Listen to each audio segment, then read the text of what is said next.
Maravilha. Inicialmente, meu amigão, muito obrigado, viu, por aceitar o convite, Ô, por estar com a rapaz, gente aqui para uma bater esse honra, uma papo honra. bacana. Eu, eu que me sinto honrado, é muito bom conversar sempre contigo. Grande figura, é, advogado, já fui advogado do Sindicato de Educação Física, já foi meu Pois é. pastor, tem uma experiência muito grande de vida e já aprendi muito contigo. E sua Ô, visão de mundo me fez, então, convidar para esse bate-papo, né? Vai ser bastante interessante sobre a pandemia e, em decorrência dela, as fraturas sociais que vieram a ser expostas aqui no nosso país, né? isso, isso. Deixa eu convocar aqui primeiro minha produtora Kids, porque toda live tem que ter uma abertura oficial, tá? Ah, vamos, Então, por favor. vamos lá? Luz, câmera, ação! Agora você para. Dá boa noite. Agora tem que Boa aparecer. noite! A produtora Boa Kids está noite. produzida, já está de pijama para dormir. Ai, aí, continua. Arrasou, viu? A produtora de pijama. Tchau, Pedro. Isso aí, rapaz. Bora. Vamos Ah, que trabalhar agora. maravilha, coisa linda, coisa linda. É verdade, é verdade. Mas vamos lá. Meu amigão, essa pandemia toda aí que começou aí no nosso país, né, desde março, já vem se arrastando aí pelo mundo e dois fatores foram adotados assim como prevenção no mundo inteiro, né? O distanciamento e o isolamento Isso. social. Como não poderia deixar de ser diferente, no nosso país também aconteceu. Se não 100%, numa medida muito grande, mas em certa medida ela ocorreu. E aqui no nosso país especificamente, expuseram muitas coisas relacionadas à nossa sociedade, à nossa economia, às desigualdades sociais. Coisas, inclusive, que eu diria até inimagináveis, que a gente jamais pensou que poderia um dia identificar isso no nosso país, né? Então, Isso. essas desigualdades, elas atingiram o povo, não somente a gente tem aí o fator da doença em si, do coronavírus, mas tem também esses fatores, né? Esses aspectos sociais. Essas evidências foram flagrantes. A gente vai tratar de algumas delas hoje aqui. Vamos tentar falar um pouquinho de cada uma, porque é muita coisa. Isso. É verdade. Mas antes da gente falar das consequências dessas fraturas, vamos falar das causas, né? E uma das causas que a gente percebe assim muito evidente é o chamado negacionismo. Então, eu gostaria de começar pedindo ao amigo que explicasse exatamente o que é negacionismo, né? Qual é o conceito dele e como é que ele tem sido perpetrado na nossa sociedade. Inclusive, quais são os principais atores desse negacionismo e que interesse há por detrás disso. Porque Isso. não basta a gente saber o que é, a gente tem que saber por que existem atores e o que esses atores planejam, o que é que eles pensam com isso. Então, gostaria de te ouvir, falar um pouquinho aí sobre essa questão. Primeiro, boa noite, mais uma vez, gratidão pelo convite, a oportunidade de partilhar desse momento com você. Sei também que você está numa jornada importante, abraçou mais uma vez o desafio de uma candidatura, e, e não é fácil, mas só os idealistas, sonhadores e guerreiros se submetem a esse processo, considerando, sobretudo, as condições econômicas, né, Sim, desse que demanda um processo eleitoral. Então, desde já eu quero expressar assim o desejo de que você obtenha êxito, e a gente sempre sabe que o êxito eleitoral ele não obrigado. se resume, a eleição é o auge, é o clímax, mas você tem muitas formas de ganhar ao expor e as suas ideias ao debate. Então, de já Sim, minha força, meu apoio, e desejo que você obtenha esse êxito, sobretudo no êxito em termos de eleição propriamente. Essa Obrigado. questão que você levanta para iniciar a nossa conversa, ela é fulcral, ela é importantíssima, porque dela dependeu, sobretudo, a forma de o governo central, o governo federal, agir, né? Então, e esse negacionismo, ele repercutiu, na questão da pandemia, mas a gente vai observar, Geovan, que ele já vem no aspecto histórico. Em muitos discursos da extrema-direita do país, principalmente dos governantes maiores, do presidente da República, sobretudo, ele vem num processo de o que a gente chama, que os historiadores estão chamando a tentativa do revisionismo histórico. Então, Sim, esse negacionismo de fatos importantes da história, de momentos importantes da história do país, é uma tentativa de fazer uma revisão. Observe que, de vez em quando, o Ministério da Educação fala em mudar os livros didáticos, em propor novos livros didáticos.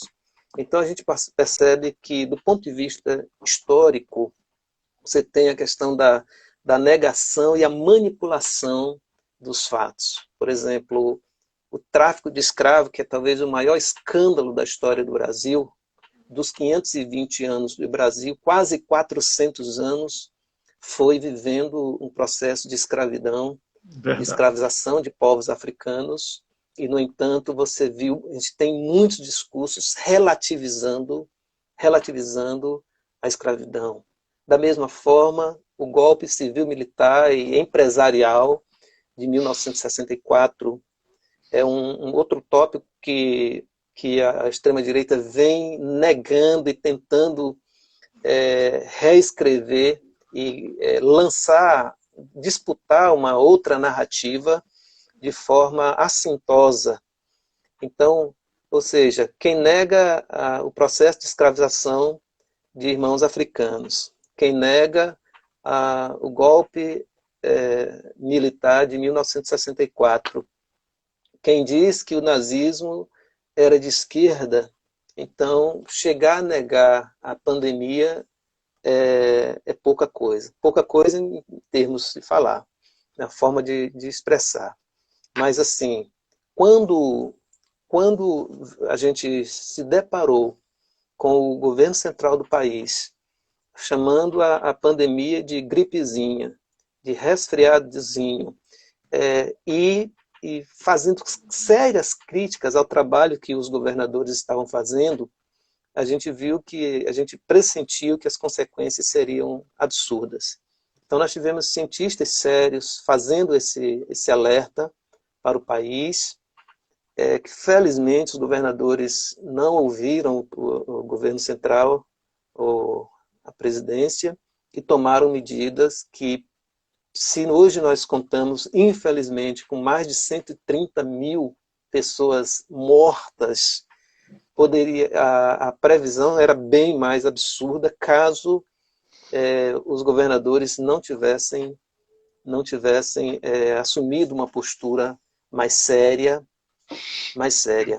Então, isso tem interesse, como você bem perguntou. O interesse passa principalmente pelas questões econômicas. Os interesses econômicos, eles estavam o tempo inteiro na pauta do governo central. Observe que todas as críticas ao isolamento sempre estavam falando de reabrir o comércio, né? Fazer o comércio girar, fazer a indústria girar. E observe que os interesses econômicos estiveram sempre presentes, sempre presentes.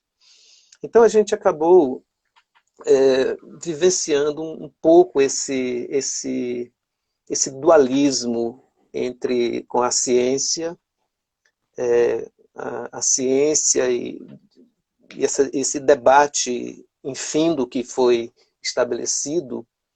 E claro que a gente precisa pensar, Giovan, o seguinte: a ciência também não é absoluta, nós bem sabemos disso. A ciência também apresenta limites.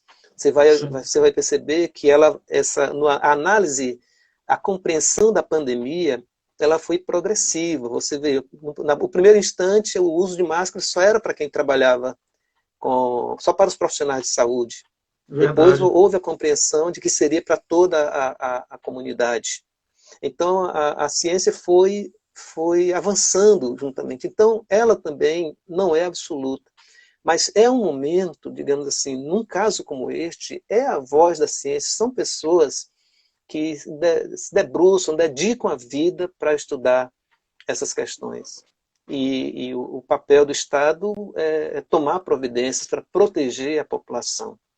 Então, eu diria que o negacionismo da ciência foi o responsável pelo caos que está sendo a administração da pandemia no país. E é triste pensar que poderia ser pior. Ou seja, a gente já perdeu mais de 130 mil pessoas, mas poderia ter perdido muito mais se apenas o governo federal fosse o responsável por isso. Felizmente, o STF agiu não desautorizando, muito pelo contrário, mas autorizando os governadores a agirem também. Então, às vezes tem o discurso, o STF proibiu. Essa é mais parte da manipulação, né, que se faz desses discursos, dessas narrativas. Mas, assim, e compreendendo a proposta, o tema desta live, talvez a principal fratura aberta que mais sangra e envergonha e desonra seja o negacionismo, né? Com certeza. É verdade, é verdade. Negacionismo é algo assim que estarrece aos nossos olhos, né? A questão que você colocou aí mesmo da escravidão, da ditadura, né, do golpe que aconteceu, tortura que eles também negam, né? A questão da tortura. Negam. Exato. E o que me chama atenção também nessa questão aí do negacionismo é que a gente percebe, meu amigo, aí agora já vou entrar um pouquinho numa seara que eu não havia conversado preliminarmente contigo, mas você, Sim. como teólogo, pode me ajudar bastante nessa compreensão. A gente percebe que esse negacionismo ele atinge, inclusive, o coração das igrejas, especialmente as igrejas evangélicas, e, para ser ainda mais preciso nesse diagnóstico, as neopentecostais, né, do segmento neopentecostal. Então, a gente vê coisas como o escândalo aí de uma deputada, aquela que se chama Flor de alguma coisa, não vou dar o nome todo para poder não dar ibope para ela, que nem isso ela merece. Isso. Não é? Verdade. Mas aí eles negam, né, e acobertam toda aquela gama de atrocidades que essa senhora vem fazendo. A gente percebe determinadas coisas assim, né? Então eu queria que você comentasse um pouquinho sobre essa questão, né? Hoje a gente vê, por Comento. exemplo, dentro dessas igrejas, o negócio, por exemplo, negar o marxismo, negar o Sim. comunismo e taxar quem Isso. é comunista, não é? De ateu, todo comunista é ateu, o, Isso. o comunismo não presta, é coisa do demônio, e temos que negar também o evolucionismo, né? Temos Isso. que criticar e demonizar as teorias do Darwin, né? Então fica uma coisa assim, como que você falou agora há pouco, negando a ciência. Queria que você Isso. comentasse um pouquinho sobre isso também. Olha, com certeza. Olha, esse é um ponto que você traz que é de extrema relevância, primeiramente porque, vamos lembrar, o voto evangélico foi decisivo na eleição do governo que aí está. Não é à toa que o lobby evangélico agora pelo perdão de uma dívida bilionária das igrejas. E quem são essas igrejas? Não está se falando daquela igrejinha pequena da esquina, não. São os conglomerados, são as igrejas empresas. Nós sabemos muito bem quem são, aquelas detentoras do poder midiático, detentores de cargos parlamentares, né, cargos eletivos, parlamentares. Tem a famosa bancada evangélica, que de evangélico, obviamente, não tem nada, porque eles estão ali a Se intitula a serviço bancada dos da seus Bíblia, né? líderes religiosos, estão a serviço dos seus líderes religiosos. Agora, uma coisa que eu acho importante pontuar, a crítica que nós precisamos fazer, ela não precisa ser, digamos assim, restrita aos movimentos neopentecostais. Eles são, sim, uma base importante, mas vamos lembrar Sim, quem é o ministro da Educação, quem é o ministro da Justiça.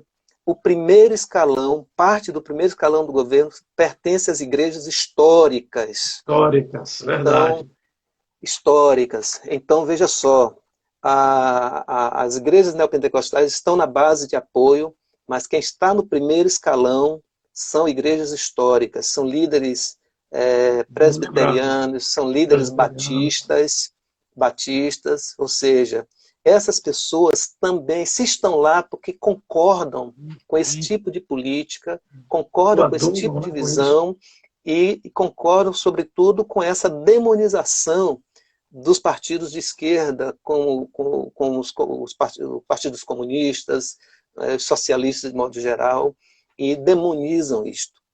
Então, assim, hoje, nesse momento, a gente precisa muito fazer essa crítica pública, inclusive, a essas lideranças evangélicas, a essas bases que estão postas, porque quem está sustentando este governo são essas lideranças evangélicas. É um voto certo e acrítico e que está sendo pago agora exatamente com medidas como essas, do perdão de dívidas. Observe a forma como o governo, a presidência da República lidou com essa questão, vetou, mas recomenda a derrubada do veto.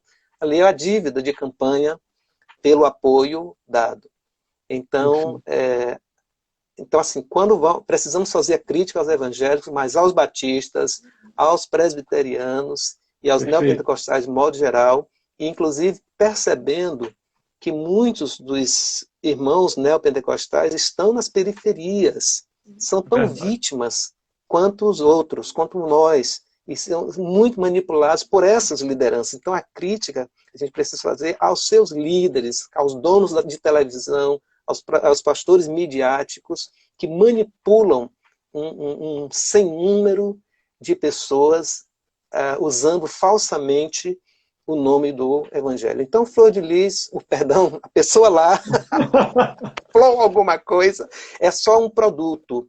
Ela é um resultado do tipo de proposta, do tipo de parlamentar, porque ela também é parlamentar, e do tipo de evangélico que se tem por aí. Então, essa crítica é importante e você fez muito bem em pautar, porque o momento de pandemia, essas coisas estão vindo à tona. Então, são fraturas expostas mesmo, que até então podia estar ali por baixo do pano. Mas agora as coisas estão vindo às claras e a gente que professa a fé cristã precisa fazer essa crítica pública, chamar a reflexão e colocar esse debate em público.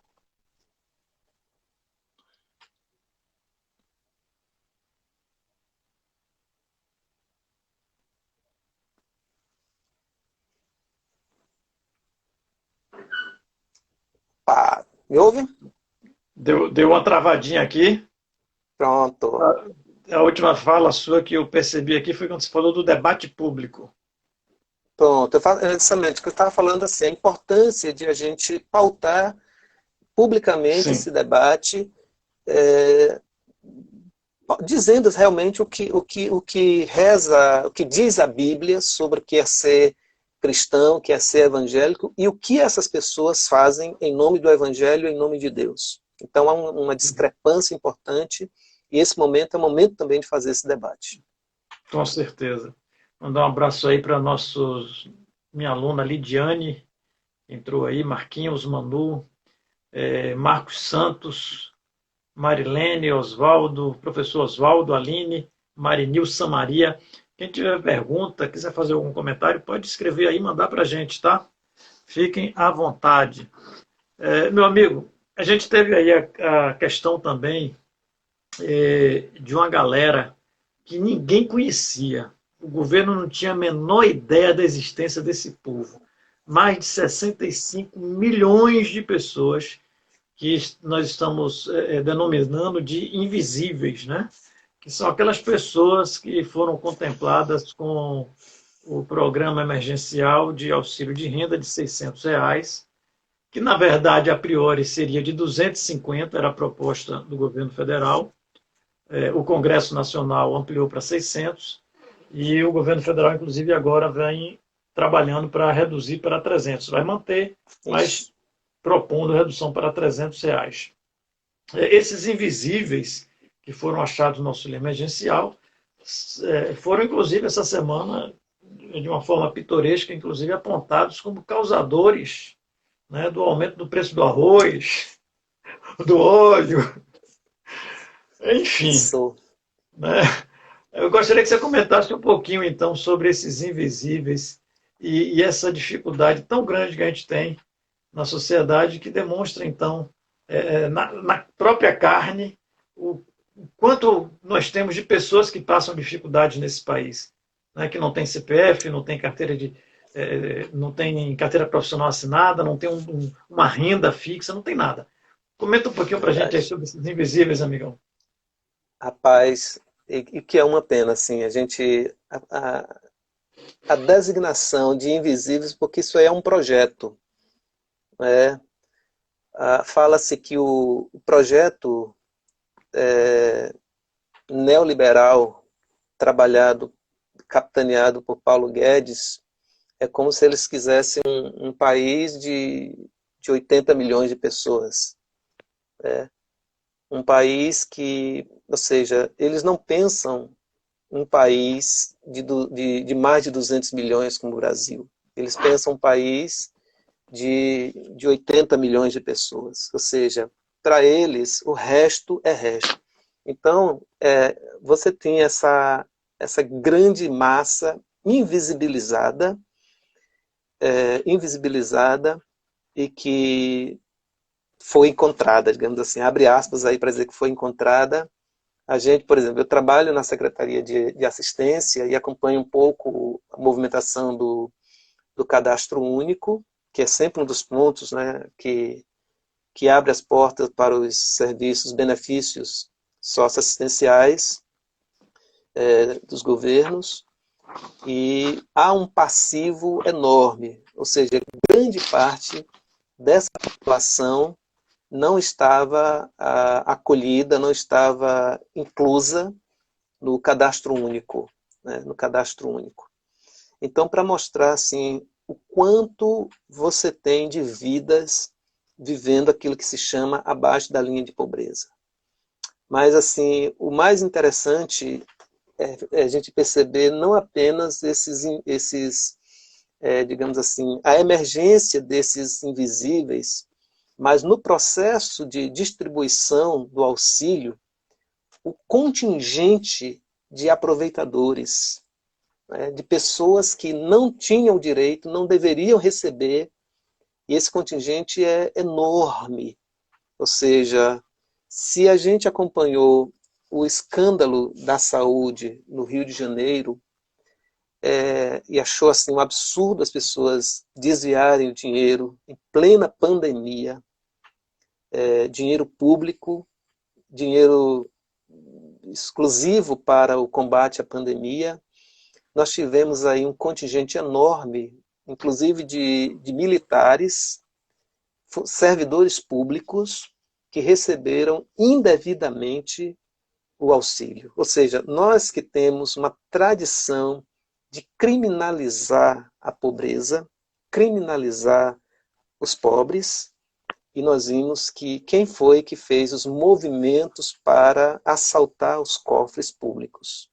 Ou seja, quem desviou o dinheiro da saúde no Rio de Janeiro não foram os pobres. Quem pegou o dinheiro indevidamente do auxílio emergencial não foram os pobres. Foram pessoas que tinham condições.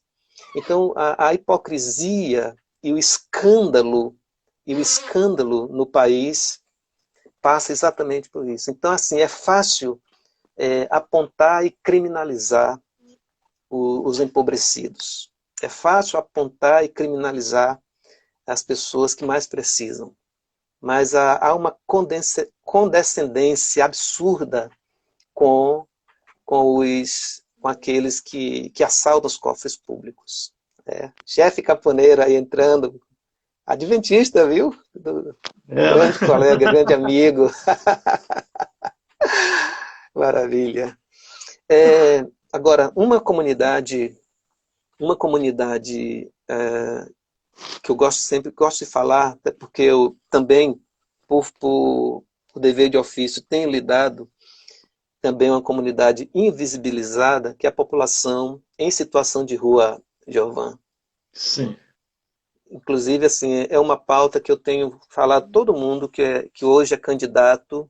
Eu tenho pedido assim, pessoalmente um olhar especial para a população em situação de rua. Porque essa comunidade existe. Atualmente, a Prefeitura de Salvador, com uma parceria com o Projeto Axé, está fazendo um novo censo da população em situação de rua, e nós vimos assim, o quanto essa população foi atingida com o advento da pandemia. Sim. Então, assim, hoje são vidas, são seres humanos, ali tem muita gente talentosa que falta oportunidade. Então, talvez uma outra fratura que se expôs nesse momento foi exatamente assim, como vivia, está vivendo a população em situação de rua.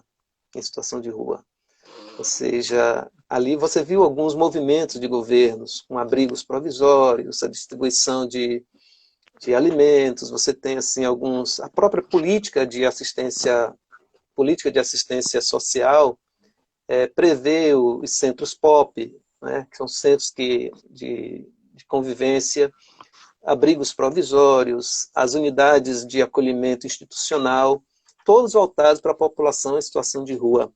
Mas é insuficiente devido à demanda. E com esse processo de empobrecimento da população, o escândalo ficou maior ainda. Maior. Então, já é um pedido pessoal na sua eleição, por favor, não deixe de olhar para essa população. Sei que eu acompanho muito em Salvador, mas em Feira não deve ser muito diferente. Não. Em Feira não deve ser diferente. Não deve ser De diferente. forma alguma. E há muitos lutadores e lutadoras. Muita gente comprometida. Inclusive, a gente está no meio de um fato nacional, que é que são os ataques que o padre Júlio Lancelotti, no Rio de Janeiro, vem recebendo ultimamente de forma sistemática. E o padre Júlio acaba sendo um ícone para a população em situação de rua nesse momento, porque ele não defende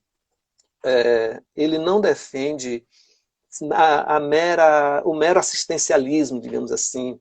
O que o padre Júlio propõe é uma acolhida, é você olhar no olho daquela pessoa, é você trocar uma palavra com ela, é vê-lo como irmão, é vê-lo como gente. É tudo isso que eles precisam, é isso que eles querem. Muitas vezes você se aproxima de alguém, ele não lhe pede dinheiro. Ele pergunta, e aí, como estão as coisas? Joga uma conversa.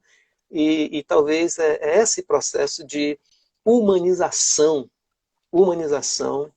que eles precisam. Além, obviamente, das políticas públicas, porque são sujeitos de direito, eles têm direito a parte da política de assistência social, eles são objetos, têm uma política determinada, existe em Salvador, e deve haver em vários municípios, a política municipal para a população em situação de rua, e hoje o grande desafio que a pandemia trouxe é exatamente assim, fique em casa, mas que casa?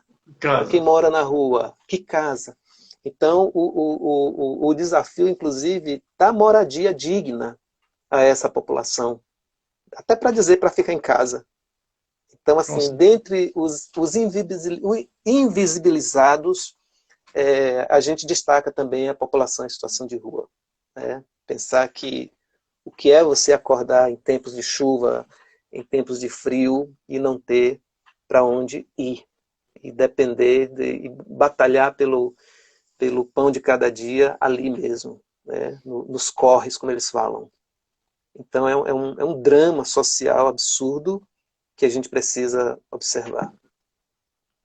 Perfeito. Tomei nota aqui e vou tratar esse tema com carinho. Pode ter certeza. Com certeza. Pode Ótimo, ter fico certeza. feliz. Um outro tema muito interessante, meu amigo, que a gente percebeu que de fratura na nossa sociedade é que, em função do negacionismo também, a gente viu há alguns momentos aí, alguns meses atrás, uma desvalorização muito grande da previdência social do nosso país. Né? Vimos muitas críticas, propostas de privatização, de esvaziamento, de enfraquecimento desse sistema. Isso. E a gente viu na pandemia que, se não fosse o SUS, a situação seria muito pior do que tem sido. Né? O Sistema Único de Saúde é realmente um patrimônio nacional. Eu queria que você comentasse um pouquinho também Com sobre a certeza. indispensabilidade do SUS, né, para Isso. a nossa população, já que a gente tem uma população de pessoas com poder aquisitivo, que tem seus planos de saúde, que não estavam tão preocupados assim com a gripezinha que estava chegando, mas a gente tinha também essa população pobre que não tem assistência, que assistência é assistência pública, é o SUS, né? É a Isso. Previdência do governo federal. E Isso. aí, queria que você comentasse um pouquinho sobre essa questão também agora. O mais curioso, que é muito importante, engraçado que o ministro, ex-ministro da Saúde, Mandetta, ele saiu tão celebrado, né, por acreditar na ciência, vamos dizer assim, Sim. por defender junto ao governo federal as medidas de isolamento e criar alguma, mas assim, as primeiras ações daquele ministro foi no sentido de desmobilizar e desmontar o Sistema Único de Saúde. Né? Todo mundo sabe a vida pregressa dele, ele É teve verdade. todo o financiamento dos planos Isso. privados, mas assim, Comentei, eu quero... comentei, comentei inclusive isso, pastor, É, doutor Valdir. Comentei isso, inclusive, com pessoas próximas, inclusive, né, da família, que sim. estavam fazendo justamente esse discurso do, poxa, o cara está realmente fazendo um trabalho magnífico, ele é o cara, ele é um cara bacana. Eu disse, olha, vamos procurar ver a história, Vendo? porque tem um ditado que diz assim, o teu passado te condena. Eu sei o que fizeram no verão passado, o que vocês fizeram no verão passado. E aí, É, e aí o histórico, né, do ministro pretérito, o histórico pretérito, é um histórico realmente, como você está colocando aí, meio complicado. Tudo bem que na pandemia ele teve uma atuação realmente fantástica. é, Né? Ele teve uma postura foi. realmente dentro do, como você colocou, dentro do que é científico. E Mas, há que se reconhecer, porque assim, a postura do governo federal, ela foi tão absurda, tão absurdamente inescrupulosa, que até o ministro ficou bom, né? E foi importante a postura dele, né? Tanto o sucessor dele com menos impacto, mas também preservou uma certa ética científica, vamos falar assim, mas pelo menos ele manteve. E eu sim, quero crer, assim, sendo bastante otimista, que vendo a realidade, que as pessoas que falam do SUS não conhecem o SUS, não conhecem a, o processo de criação. O SUS foi uma política pública e foi um fruto de um debate coletivo. Então não foi não surgiu no gabinete de alguém. Então foi uma construção coletiva, por isso é tão sólido. E aí entra um aspecto que é sempre importante, a gente que reclama do excesso de leis no Brasil, de legislação, mas é interessante que o quanto algo, quando está amarrado em lei, fica difícil de ser desmontado. Observe, imagine se essas políticas fossem feitas por portaria, não é, por decreto, por algo mais frágil, já teria sido desmontado numa canetada. Mas Sim. aí a importância de se ter leis, né, de se votar leis. Por isso a importância do legislativo. Do Por isso legislativo. a importância de se saber escolher seus representantes no legislativo, porque são eles que fazem as leis. Né? Aliás, escolher o voto é algo... Né, está rolando uma imagem muito forte assim dos incêndios, né, no Pantanal, e alguém pergunta, fizeram um cardzinho, né, com aquele incêndio, e alguém pergunta, apocalipse? Não, é efeito do seu voto. Né, efeito do seu voto. Ou seja, o quanto a questão do voto é importante, o quanto é importante você escolher bons representantes. Então, a política pública do SUS foi fruto da Assembleia Constituinte, né, da Constituição de 88, fruto desse trabalho coletivo, e é, na verdade, o maior sistema de saúde pública do mundo. Né? Isso é muito importante. Lembra que o Obama tentou fazer algo nos Estados Unidos e Exatamente, sofreu exatamente. duramente a oposição. Então, assim, o SUS, os números dos atendimentos do SUS são coisas absurdas, assim. Por quê? O SUS atende cerca de 80%, e esses números não são tão atuais, 80% da população brasileira depende do Depende do SUS. SUS. Depende do SUS. E os programas ligados a eles, não é? Os diversos programas. Então você tem, assim, quando se fala do mapa assistencial, ou seja, do mapa que fala dos procedimentos, os números são astronômicos, né? Estão na casa dos bilhões de atendimentos. E todo mundo sabe que as especialidades mais, mais complexas, no sistema único você encontra as cirurgias de alto custo, os medicamentos de alto custo. Então você tem uma profusão de serviços que, na verdade, quem nunca precisou não tem a dimensão. Né? Mas todo mundo sabe que sofreu um acidente, no caso aqui, vá para o Hospital Geral, vá para o HGE, que é melhor do que qualquer clínica particular. Vá para sofreu queimaduras, um acidente com fogo, alguma coisa assim. Todo mundo sabe que os melhores equipamentos, os melhores profissionais estão na rede pública.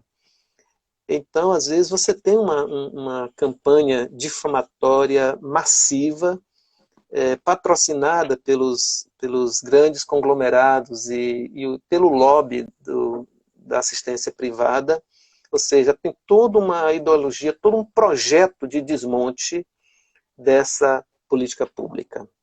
Então, observe que como seria o controle, o trabalho junto ao combate à pandemia do coronavírus se não fosse o Sistema Único de Saúde. Então, você tem notícias, por exemplo, que aparecem nos telejornais, que nos Estados Unidos alguém é internado, recebe depois a conta milionária, né? a conta para se tratar do Covid. E no Brasil você tem esse tratamento público, gratuito, de qualidade. E claro que as demandas são grandes, tem muitas lacunas, mas pensando que mais de 80% da população depende do SUS, como você vai pensar em desmobilizar uma política desta? Como você vai pensar em acabar com isto? Então, e hoje é um modelo mundial, inspira países no mundo inteiro. No mundo Verdade. inteiro, né? Mandar um E abração aqui. rapidinho, É, pode mandar. eu mandar um abraço aqui para meu amigo Gaspari Júnior, presidente em exercício aí do Sintef, né? Está licenciado. Asparei. Nossa Isso. irmã Edi, da Igreja Adventista, também está aí com a gente. O Weber Maravilha. Matias, do Sindicato dos Profissionais de Educação Física de São Paulo também. Um Olha aí, abraço para todos maravilha. vocês. Vamos lá. Pronto. Passaram aí, não sei se estão aí, Jorge Neri, um exímio teólogo, aí de Feira de Santana, viu? Jorge É. Neri, uma pessoa Deixa assim eu que ver se você ele ainda precisa está. conhecer. Silvan Santos, Silvão pastor está conectado batista, ainda. Está pronto, conectado meu ainda. abraço. Essinho, um exímio teólogo também, alagoano, entrou aí, não sei se ainda está. Enfim, só cumprimentar esses queridos. Maravilha. Exatamente, Gaspari. SUS é referência mundial e a nossa elite fecha os olhos exatamente pela ganância dos planos privados. Com Um outro certeza. aspecto que eu queria, um parênteses que eu queria levantar, Giovan, que é muito importante, é uma luta política. Sim.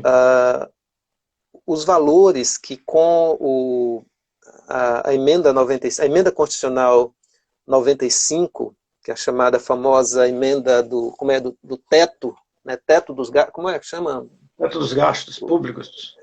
Exato, a emenda do teto, estima-se que os valores são exorbitantes, que o SUS já deixou de receber por causa dessa emenda. Então é outra luta política que os partidos de esquerda vão ter que encampar, que é a derrubada dessa emenda constitucional 95, né, em defesa do SUS, porque cada vez mais, ou seja, cada ano o SUS vai recebendo menos investimento.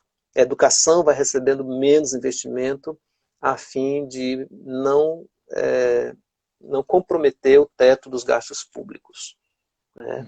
Então é uma pauta importante também para o legislativo federal, sobretudo, mas para toda a Verdade. comunidade, toda a população. É, uma outra fratura, essa tem muito a minha cara, é a questão da educação. Se tiver Sim, educação pública, educação privada, em situações completamente antagônicas, né? A educação privada correu, viabilizou as aulas virtuais, o envio de trabalhos, internet, chip, enfim. A gente sabe, por exemplo, que na Prefeitura de Salvador, aí onde você trabalha, essa dificuldade foi até amenizada em função de algumas medidas que foram tomadas, né? isso. Mas, assim, quando a gente parte para uma rede pública em nível estadual, são 417 municípios na Bahia, ou quando a gente vai para alguns municípios, mesmo a rede municipal, alguns municípios que têm mais dificuldade, então a gente percebe ali o quanto o nosso povo é carente, né? A gente fala assim, a informatização, o celular todo mundo tem.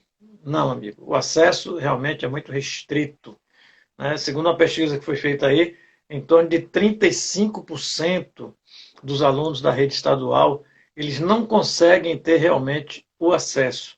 Ou porque não tem uma internet de uma banda larga boa, ou porque não tem internet, ou porque simplesmente o que eles têm é limitado, porque é daquela coisa pré-paga, não sei o quê, então não consegue para poder Isso, acompanhar um montante de aulas, né? E aí a gente está isso. aí até hoje no Estado, no impasse de retomada de aula, de não retomada, como seria isso, enfim. Queria que você comentasse um pouquinho também sobre essa fratura na educação, rede pública, rede privada. É, é outra, é outro escândalo, né, que a gente acompanha. Se você puder até comentar Eu um pouquinho sobre a educação em Salvador, seria interessante, sim, porque Feira não tem muita diferença, não, e Feira não fez nada, está de braço cruzado até hoje, ao contrário. Né? Cortou 50% do salário dos professores, cortou 50% desde março, e a sim, meninada também está sem receber a merenda escolar. já Agora que há pensou? 15 dias atrás, mais ou menos, começaram a comprar para ainda distribuir, mesmo assim, porque houve uma ação do Ministério Público de que forçou o atual prefeito e a sua Sim, gestão a tomar providência, né? Então, isso. aqui o caos está grande. Comente aí, por favor. Na verdade, essa é outra fratura, mas eu queria começar a comentar esse tópico, Giovan, numa espécie assim de homenagem aos professores, servidores, os professores da escola pública. mesmo com toda essa dificuldade, a gente vê um esforço importante de muitos professores e professoras comprometidos, né? Comprometidos com a educação, às vezes é por honra mesmo, é por amor às crianças, por acreditar naquilo que faz. Então é como se eles conseguissem suplantar isso mesmo, Gaspar, são heróis e heroínas, porque assim, é como se eles conseguissem suplantar a inércia das autoridades. Então, assim, eu falo isso porque eu estou acompanhando um colega que trabalha numa faculdade que também no que eu trabalho, que também é professor do ensino público, o esforço que ele está fazendo é algo mesmo dele para com os alunos, entende? Está para além das providências oficiais. E eu acabo me inspirando muito nele, pelo trabalho dele, e olhando assim como o desnível social atinge e atinge principalmente os mais empobrecidos, né, os mais empobrecidos. Então, concordando com você, de fato, para as escolas particulares, de alguma forma, até por pressão, né, dos pais que pagam a mensalidade, eles se mobilizam e mantêm os seus alunos com ensino online e mantém. Já a escola pública, você tem uma espécie mesmo de heroísmo. Em Salvador, não acompanhei muito de perto, mas sei de ações oficiais através de um canal, né, de sinal aberto, de aulas para a rede municipal, que com certeza amenizou o prejuízo. Mas, ao mesmo tempo, num sentido mais geral, a gente viu crianças sem a mínima condição, crianças indo para lan house, ou indo pegar o Wi-Fi do vizinho, assim, é uma denúncia, na verdade, se a gente for pensar, primeiro, que é dever do Estado, né? É dever do Estado prover a educação de todas as pessoas, né? Então, e pensar na educação, no valor e na importância que tem a educação para a própria consciência, né? Ou seja, um país que produziu Paulo Freire, um país que produziu um nordestino pensando uma educação para além da sala de aula, uma educação que dialoga, que troca o conhecimento, que reconhece o valor que cada pessoa tem, né, de vivência, a bagagem que cada um traz, ou seja, uma educação realmente libertadora.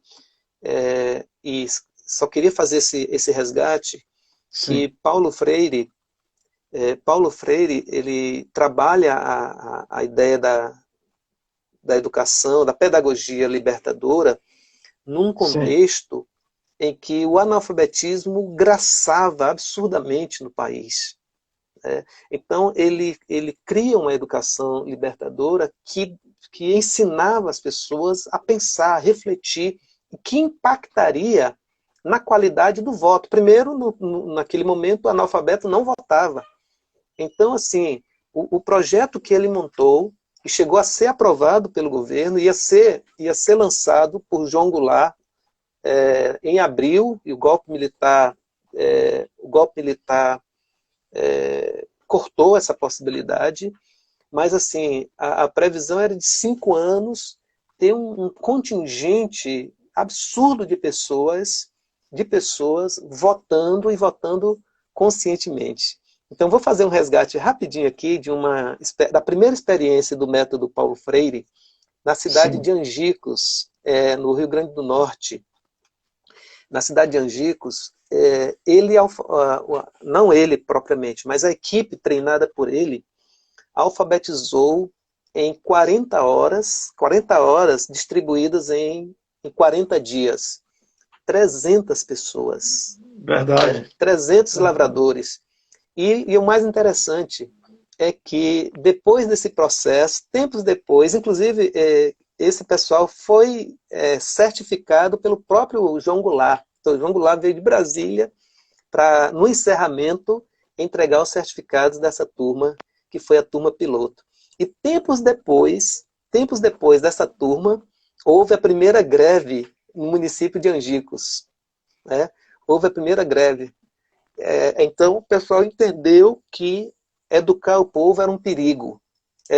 Por isso que Paulo Freire foi preso e exilado, acusado de comunista, como inimigo do país, e quase toda a produção acadêmica dele foi no exílio. Não é? Mas, assim, para mostrar o quanto a educação libertadora, uma educação conscientizadora, tem um potencial de transformar uma realidade. Então, não investir em educação, precarizar a educação, precarizar as escolas, não valorizar os professores, os profissionais, os trabalhadores e trabalhadoras da educação, é também uma estratégia política. É também uma forma de manter o povo de ser mais facilmente manipulado. Então, eu diria que a fratura exposta na pandemia sobre a educação passa também pelo esforço de não dar qualidade. E não dar qualidade à educação é não valorizar os profissionais da educação. Verdade. Não valorizar os professores. Vou fazer alguns comentários aqui. O Gaspari mandou várias coisas aí. Agradeço o Gaspari aí falando sobre o meu futuro vereador em feira. Obrigado, Gaspari. Ele também aí coloca aqui sobre Heródios e Hipócrates, falando sobre prevenção na área de saúde. Coloca que sem o SUS a saúde pública não existe. Lembrou também o nome de um baiano muito importante na educação, o Anísio Teixeira. Anísio Teixeira. A escola nova. Falou bem aqui também, elogiando aqui o HGE. Né? Doutor Vinícius Lacerda também participando aí junto com a gente. Geise, grande Geise, a nossa assessora na campanha passada. Um abraço. Educação em Perigo, Dinha Lousado concordando com o que foi dito aqui pelo Gaspari. Aí você falou, eu estou com um livro aqui interessante, ó, Pedagogia da Autonomia, de Paulo Freire, né? E ele diz aqui na página 99, do ponto de vista dos interesses dominantes, não há dúvida de que a educação deve ser uma prática imobilizadora e ocultadora de verdades. Toda vez, porém, que a conjuntura o exige, a educação dominante é progressiva à sua maneira, progressista pela metade.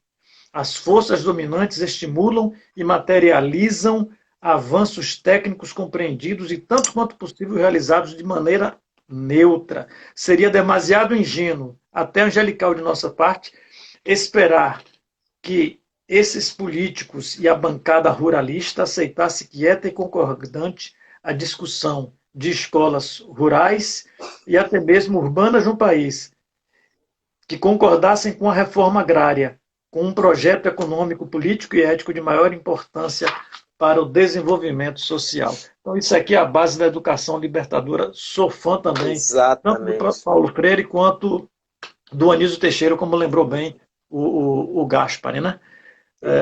Geise mandou aqui um beijão, meus queridíssimos. Você conhece a Geise? Geise trabalhou com a gente. Lembro dela, lembro. Gente boa. Um beijo também, Geise. Um abraço aí para o teu esposo aí, lutador, grande figura, professor de educação física também. Colocou aqui também, Gaspari, fragmenta o conhecimento de propósito. Para a gente finalizar, o nosso horário está chegando, doutor Valdir. O negacionismo também disse o seguinte, que ficar em casa era uma coisa muito ruim porque estava aumentando os conflitos no lar. e com isso os homicídios e os feminicídios estavam aumentando em função dessa questão. Eu queria que você falasse um pouquinho sobre isso. De fato, aumentou, o monitor da violência diz isso. Mas queria que você comentasse um pouco. Isso. Não tem como comentar essa questão da violência, do aumento da violência doméstica, sem tocar num ponto que nos diz respeito, enquanto homens, enquanto machos, que é a questão do machismo. Perfeito. Esse é um ponto que a gente precisa